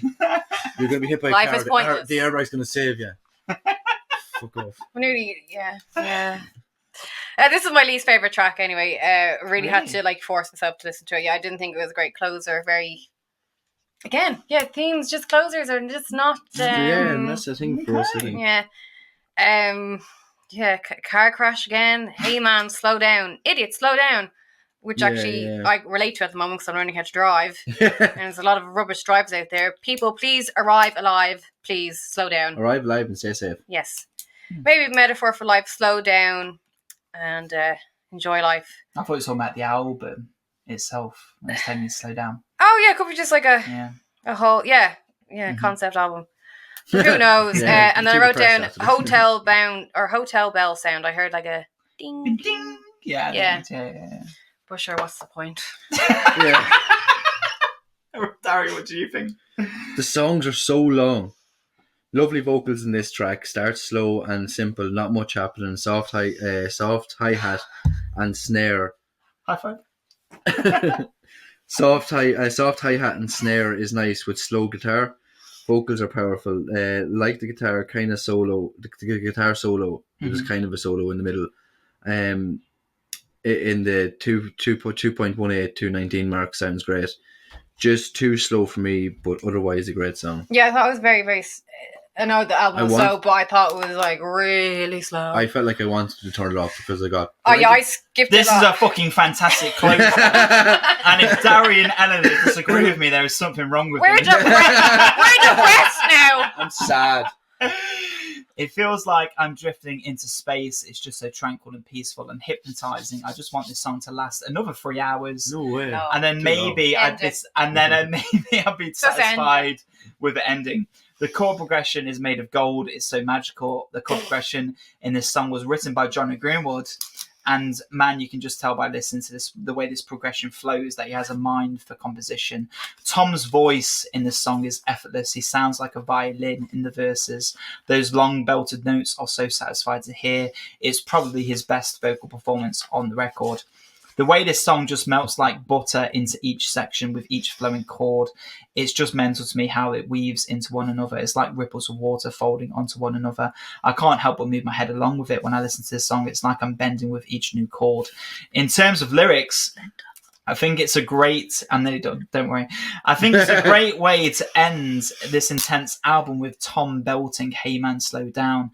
His like is reassuring me as the listener to not take it too seriously and helping shed the weight of some of the more emotional material on this album. It just feels so fucking grand, and it's the perfect way to release the tension in this album by ending on a song like this with a message of "Slow the fuck down, you idiot."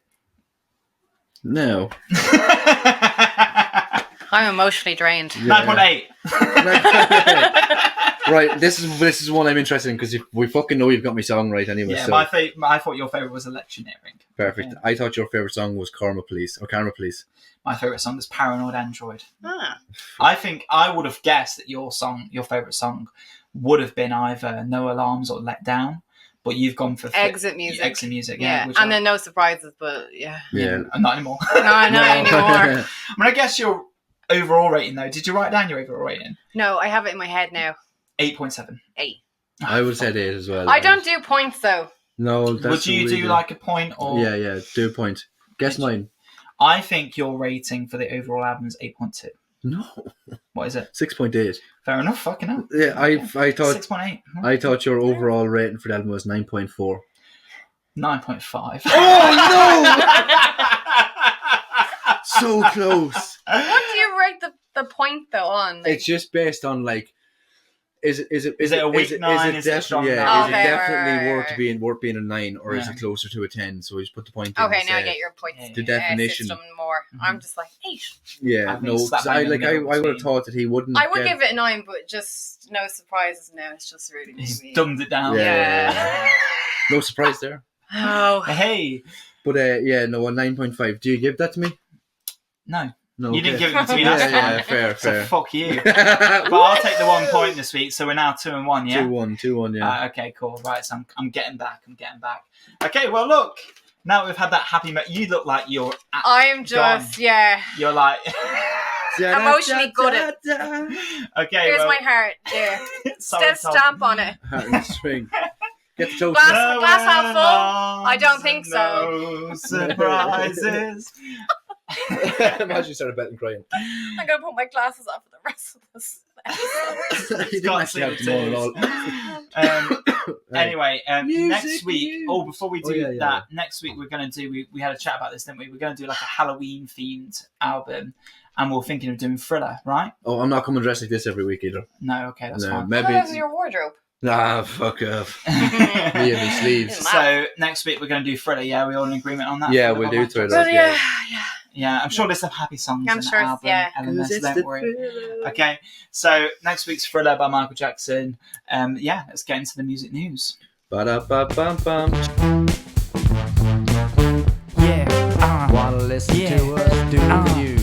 yeah, for the news, music news, Wanna listen to us the news that you choose, the music news, the news that you choose,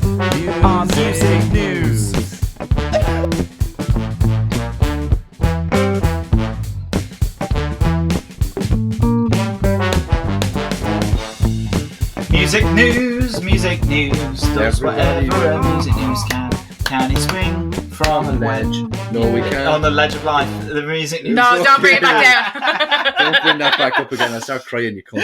That was so funny.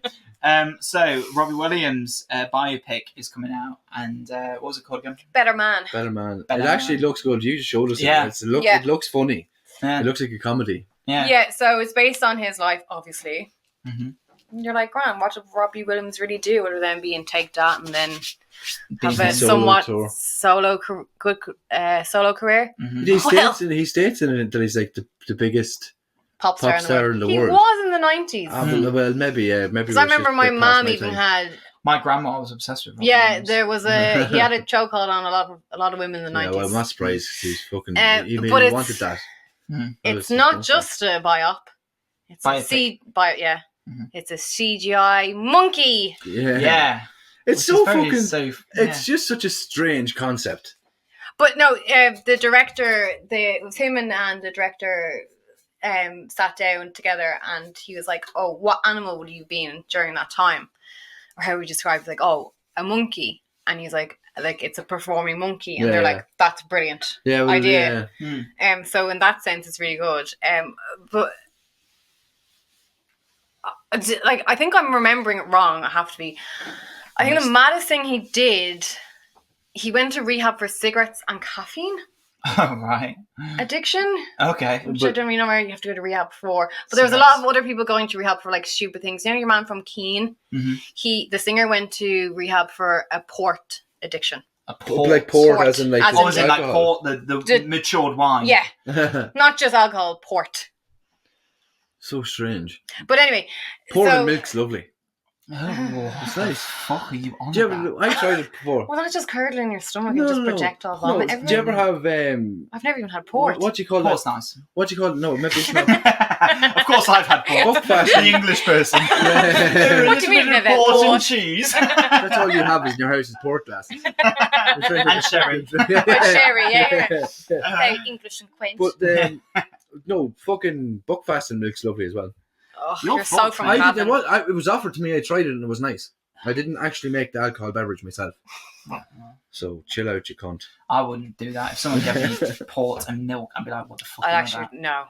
Yeah, no, not for me. But it's interesting because biops, am I saying that? Biopics. Biopics. Why do yeah. Anyway. I don't know. You can go Are with very that, big I at the moment. There's been lots at the moment, like Elvis, Amy Winehouse. Amy Bob Winehouse, Dylan as well. Bob Dylan, yeah. Tim Chalamet. Yeah, Timothy he's Chalamet. yes, Chalamet. yeah. Yeah. That's coming out Christmas time. He's doing Bob Dylan, is he? Bob Dylan. Bob yeah. Dylan, yeah. Can he sing or is it going to be? I don't know. I don't know. Yeah, wouldn't I know. imagine he would because actors usually have to train singing anyway. And then Yeah. you'd have to train to sound like Bob Dylan, like Yeah. blowing in Well, the he's wind. come down the past, the past. The past, the wind. That was good. I remember when Harvey, a good mate of mine, before he went off the rails, he used to be obsessed with Bob Dylan, and he told me it's easy to sing Bob Dylan songs because he only has 2 notes in his register. I've actually seen Bob Dylan a few years ago Oh yeah, in Kildare, Mhm. Kilkenny. Really, Bob Dylan. Yeah, yeah, he's Well, do you know what he's it still no there. Rob Dylan. Bollocks. Shut your mouth. He was like singing along, and obviously, of course, he changed the tempo of all the songs and Mhm. couldn't sing along. And then when he wasn't singing, he'd just get up and be like this, hands on the hips, and just kind of shimming, and then go back down, and it was very odd. just seeing it because his eyes were probably like fucked. It's like Yeah. people still here. Yeah, everyone's still about. It was him and Oh, I love them. Neil Young. Oh yeah. Yeah, I was just going to say Neil Diamond. All right. Neil Diamond. But yeah, Bob Dylan's cool. Just I was actually when you're on the topic of biopics, I was watched the Whitney Houston one last night, and it was very good. Oh, did you not like it? No, I thought it was awful. Oh, I thought it was very good, and Amy Winehouse one I thought was really good as well. We Yeah. watched it You were saying you need to watch it like 20 times, didn't you? to enjoy it. Yeah, I just really like her, so it was Yeah, hard. yeah, You know, when yeah, I know it'd what be you like mean. you watching a Tom York one, you'd be like, that's shite. You I'm wouldn't going to do watch that. it again. No, he wouldn't. You'd be like, my life's part of it. Yeah. And depressing as well. We need an arc, Tom. Oh. What's the thing with John Lennon has one coming out soon? Is it? No, we No. were talking about how there was one yesterday. We were talking about. Oh, you're thinking about yeah, yesterday. Nowhere Boy. There is a John Lennon one, Nowhere Boy. Is there? Is there? I didn't know that. You were Yeah, dressed it's as him. same. Well, I don't Have know. I I'm filled dead. that I'm bloody dead. It's the same person No, that you're dead, directed the Amy Winehouse one. Fucking hell, I can see her face. Sam Taylor Johnson. Okay.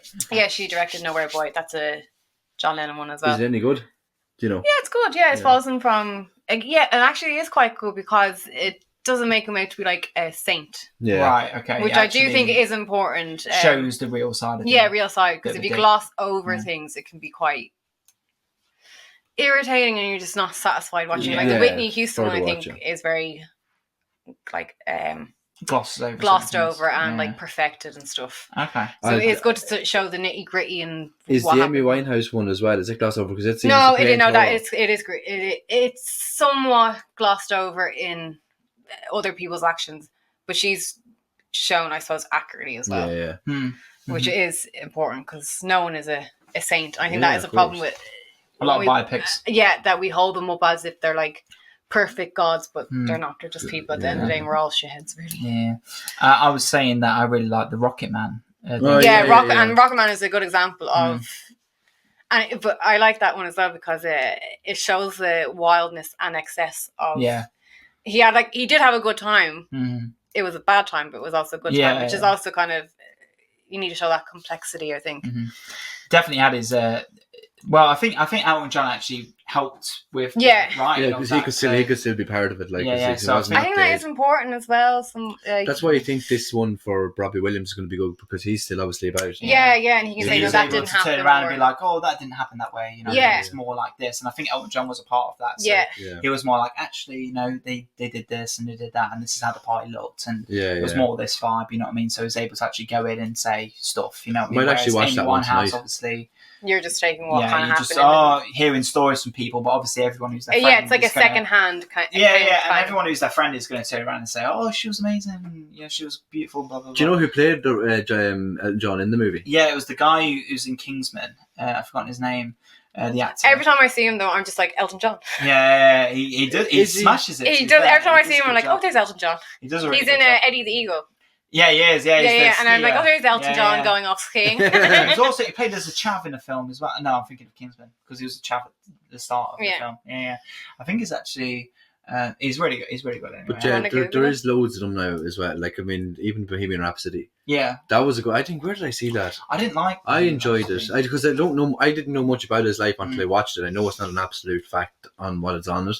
Nothing's all the same, but I still thought it was just brilliant. It was like, it's cool to see it because he's dead now, obviously. I did enjoy Bohemian Rhapsody. There was parts of it I thought was cheesy and glossed over, but I thought Rami Malek was brilliant at it. Like, and I know there was like talk of Sacha Baron Cohen being Freddie, and I think he would have been.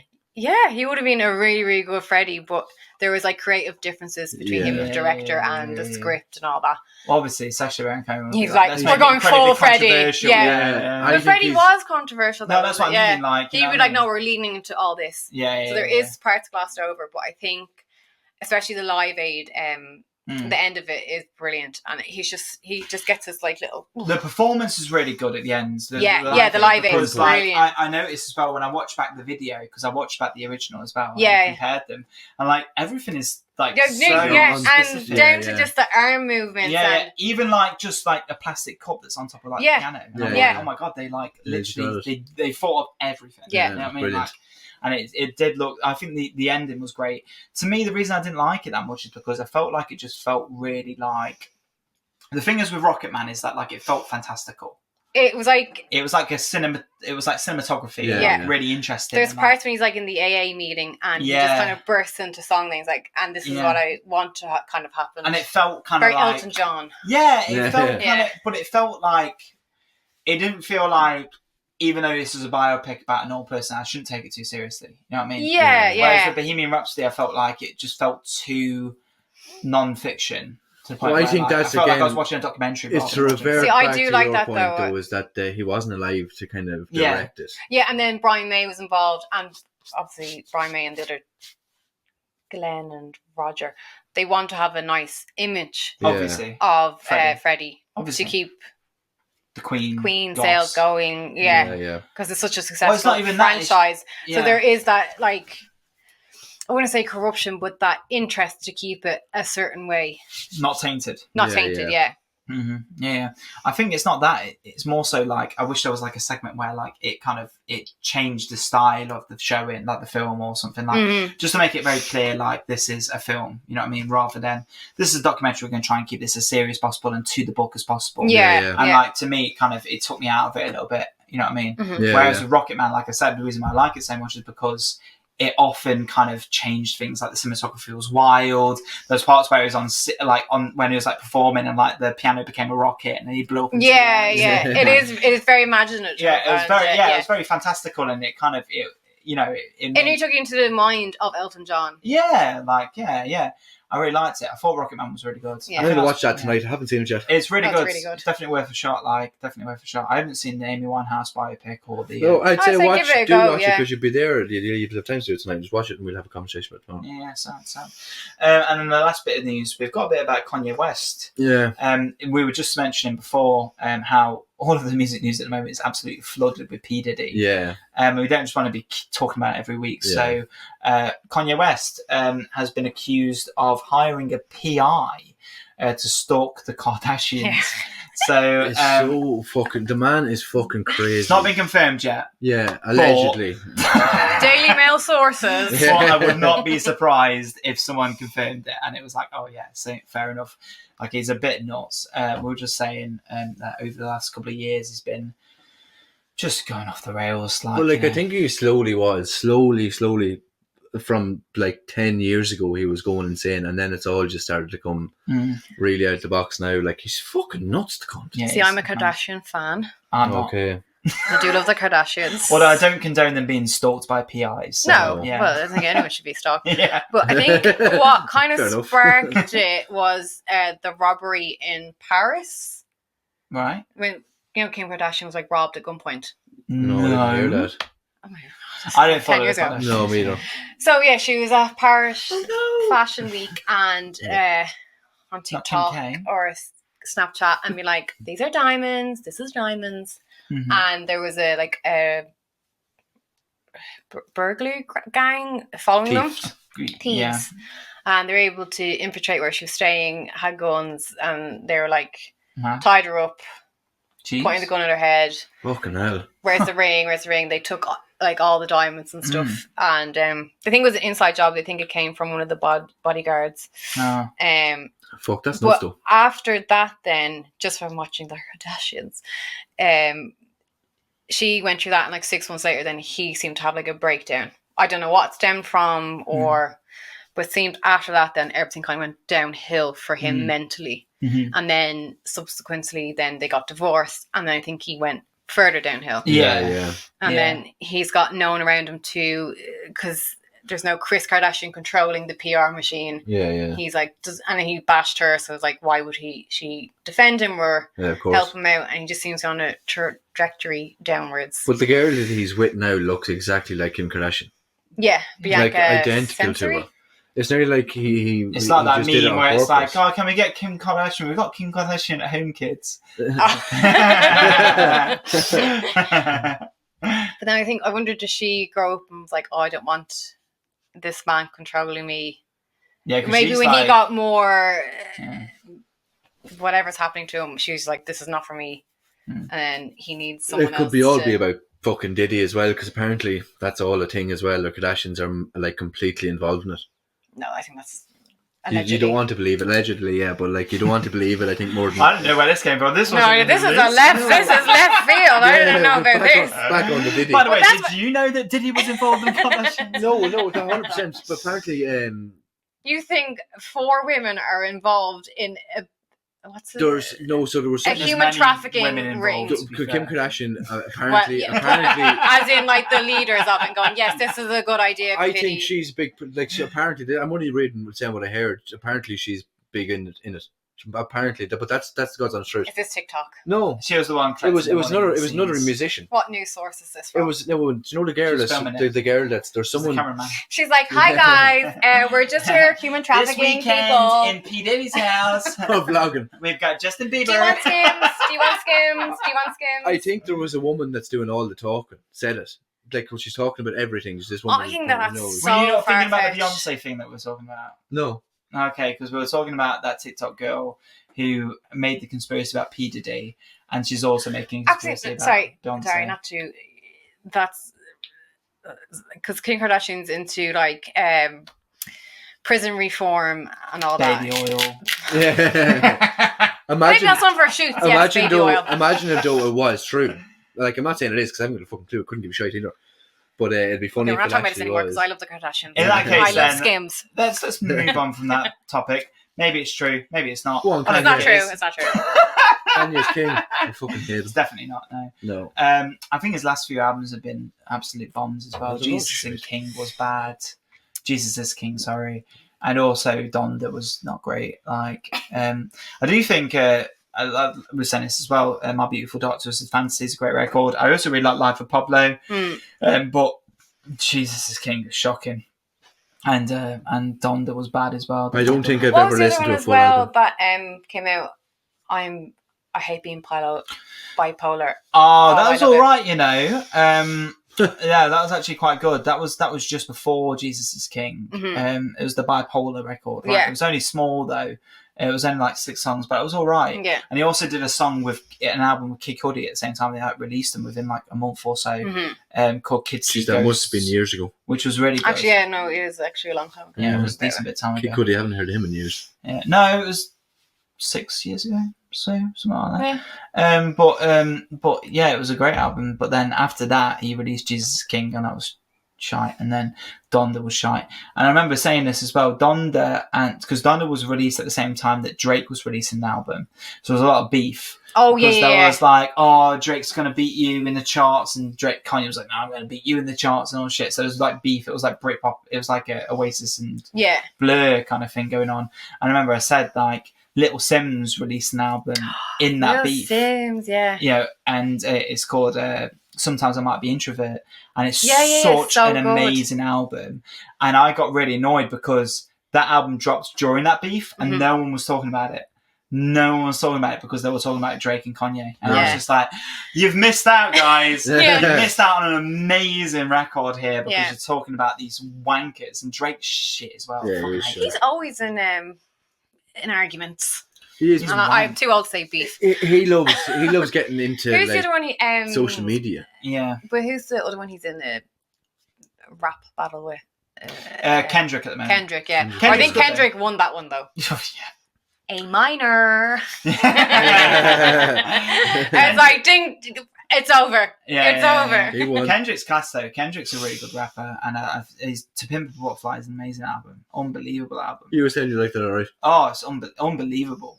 Have you listened to Pimp a Butterfly? To Pimp a Butterfly. No, but my boyfriend Kieran's always telling me, he's like, oh, and Kendrick said this, and then Drake said this, and I'm Yeah. like, I did not know this side of you. No, Yeah. but I must give it, and yeah, I should listen to him because that track though, like this track is just Yeah. To Pimp a Butterfly is unbelievable, Yeah. and it's like it's such a cool. It's a concept album. Yeah. It's like a poem that keeps coming in every like. So it's I remember you was conflicted, and the first part's after the first song, and then the second part comes after the second song. It all makes a poem at the end. Oh, very good. And it's Yeah, so clever the way he does it, and the whole album's about, to my knowledge, it's about the music industry trying to fuck him and take advantage of him. yeah. So he describes this woman throughout the album who's trying to like take advantage of him, Mhm. but it's really the music industry he's talking about, Yeah. and it's so fucking Oh, good. very It's good, so yeah. good. I have to look into To it as Pimp a well. I've never Butterfly. listened to it before. We should do it on this. Oh, maybe- yeah, that'd maybe be in a few good. weeks. Yeah. It's an unbelievable album. It's probably one of the best rap albums I've ever heard. Oh. Unbelievable, and it's really like it's not like typical rap. It's not like drums, bass. No, blah, no, blah, I know what blah. you mean. Yeah. It's like jazz. Yeah. It's like got free-form pianos and trumpets and like it's fucking unbelievable. Yeah. Kind of probably more like Mos Def or Nas, a bit more Yeah, Mos Def. poetic than Yeah, beat driven. In a sense, not as in like the lyrics are the forefront, not the beat. if that Well, makes no, sense. like the Or they're instruments are equals. unbelievable. Like for example, there's a few songs that feature what's the bassist called? Something Cat. Anyways, he's like a really Cat famous. No, he's a really famous Thundercat. His name is unbelievable bassist, and he's in a few of the songs as well, and he's fucking unreal in those songs. But yeah, unbelievable album. Should We'd do have it. to listen to it. We should do it one of the weeks then. Maybe not next week, the week after, because... Christmas time. Oh no, it'll be... Christmas. It'll be after Something about Halloween. butterfly. Something in the water. Something in the water. Everyone vibing. Anyway. Very white. And 3 white people rapping. at that, we'll leave it there. Yeah, let's do that. Let's wrap it up. Hey! Oh, white people. High fiving. Right, see you later, lads. Launch it. Bye bye. Bye.